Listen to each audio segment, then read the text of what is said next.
Good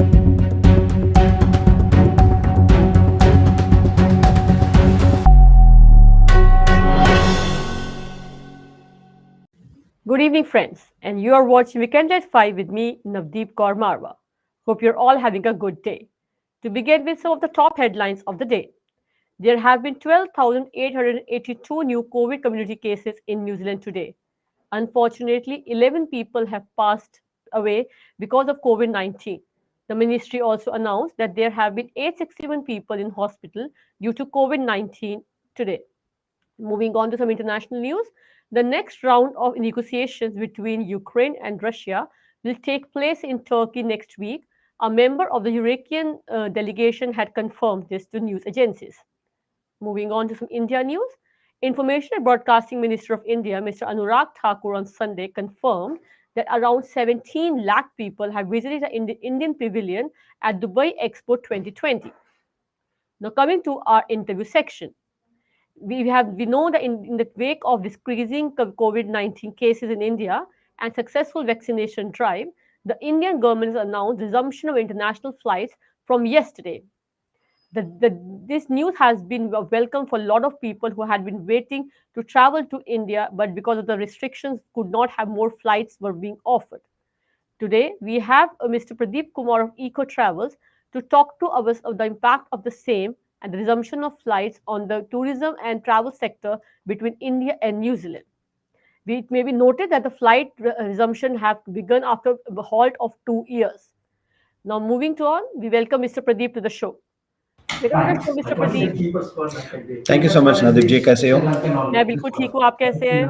Thanks, Nadeep ji. Thanks for inviting us for Pradeep a ji, show. Just to begin with कितना historic है ये time कि after 2 years the international flight between India will be starting.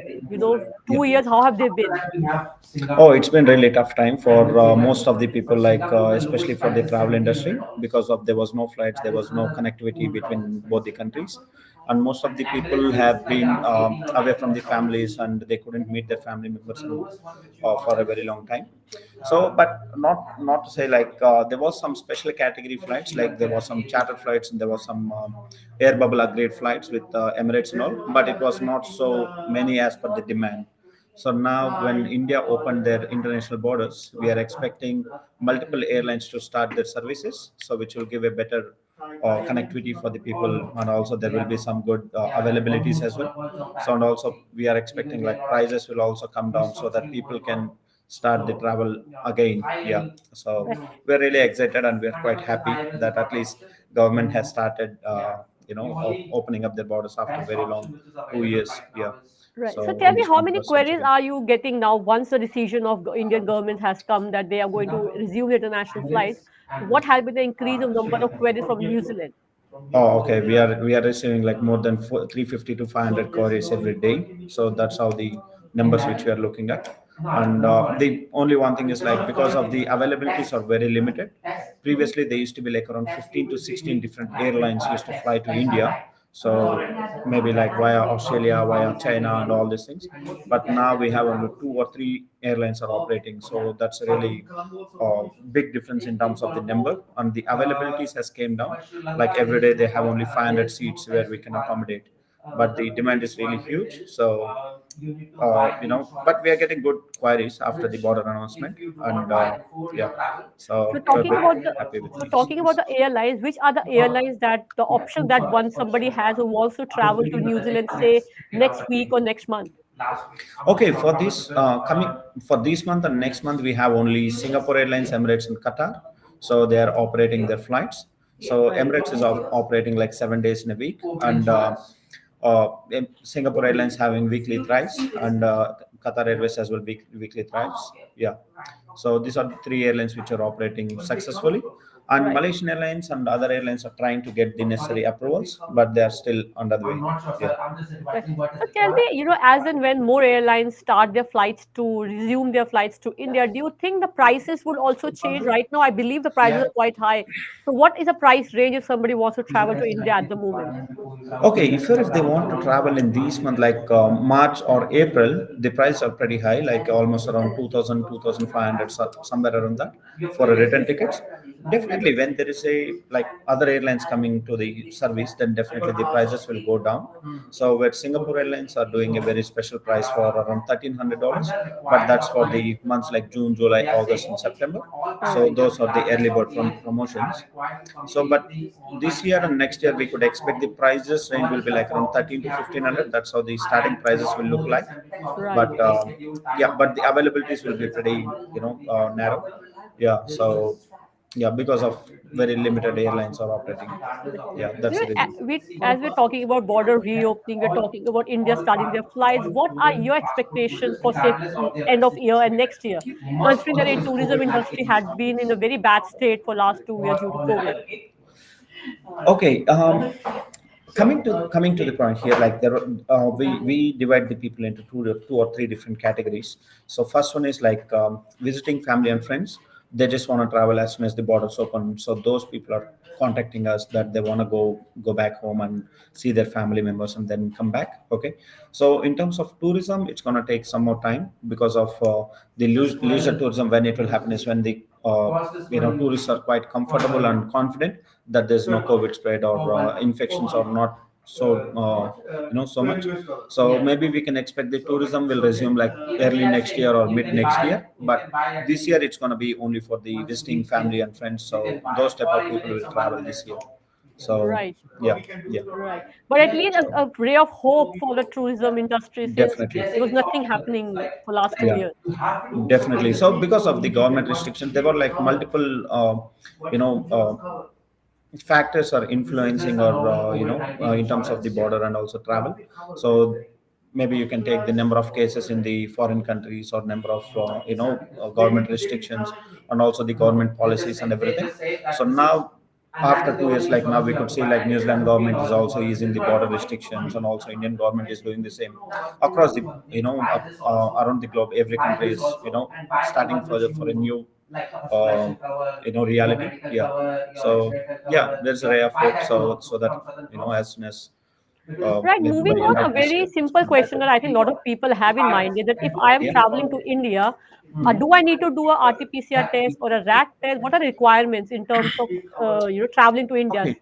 What should Okay, a it's all depend traveler on keep in mind? airlines to airlines. So here, like what will happen is if you're traveling to India from here, so if you're traveling with Emirates, then you don't need a RT-PCR test done if you're fully vaccinated. So if you're not fully vaccinated, then you must get the RT-PCR test done. But when you're traveling with Qatar Airways, you must get the travel RT-PCR done if even though you are fully vaccinated. So if you're talking about Singapore, they do have a different criteria. Like each and every airlines do have different requirements and also some documentation need to be done beforehand. So we as a travel agents and the travel experts, what we are doing is we are helping the customers in step by step basis, like what with the requirements and everything. And also the requirements does get changed every 1 week or 2 weeks because of Right. the external factors whichever is happening. Yeah. Right. So as of now, like RT-PCR test is required only for the people who are not vaccinated. Hmm. They must get the RT-PCR done. And also there are some online documentation need to be done, and also there are some mobile apps which need to be installed. And yeah, there are some self-declaration forms need to be filled and things like that. So yeah. Right. So, but as of So the Indian government, they don't require RT-PCR test. It could be a requirement of the airlines, but not the Indian government, right? Indian government, if you're not vaccinated, then you need to get the RT-PCR done, Right. test done. So if you're fully vaccinated, then as per Indian government, you don't need to get the RT-PCR.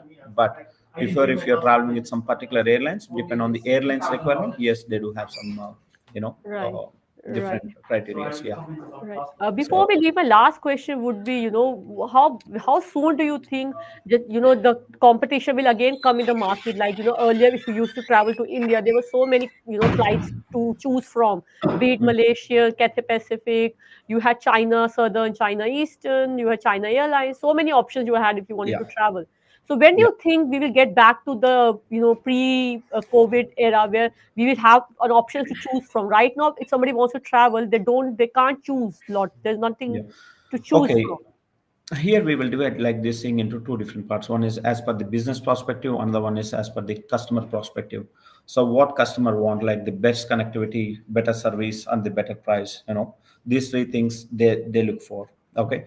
And also with the business perspective, they'll see like which sectors like they want to target first. So Mhm. the airlines will look in that way now. Okay. And second thing is like none of the airlines is in a position that they can go for a very promotional fare like $1,000 return ticket or Mhm. $900 return ticket like post COVID. So pre-COVID, before COVID, like it won't be like that. So but we could see the price will be like around 1,300 $1,400. That's Mhm. how the pricing looks gonna look like.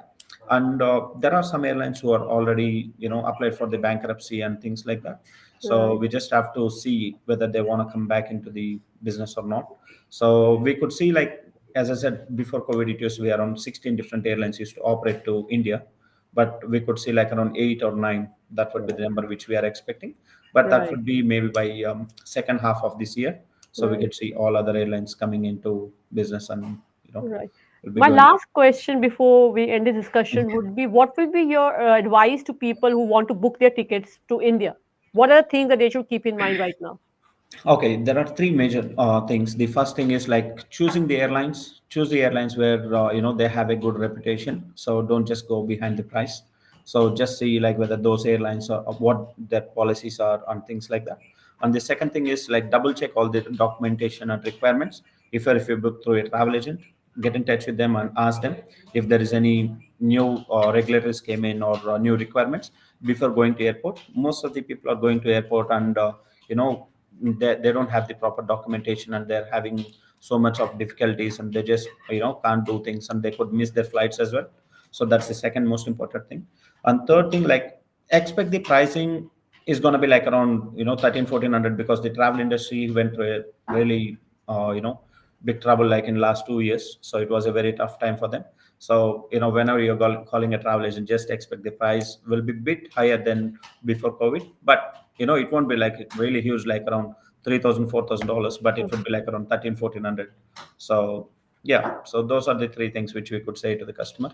Yeah. Right. Right. Thank you so much, Pradeep, for sharing your insights. And I Thank you so much, hope the Navdeep. travel and tourism industry boosts as it was boosting before the COVID hit in. Yeah, thank you, Navdeep. Thanks for inviting us. Thank you. Thank you. So that was Mr. Pradeep from Eco Travels telling us that how the news that the international flights to and from India will be resuming has resumed from yesterday will have a good effect on the New Zealand tourism industry, and how everybody and especially tour operators are happy about the decision and finally are feeling relief so that the tourism will be back on its foot.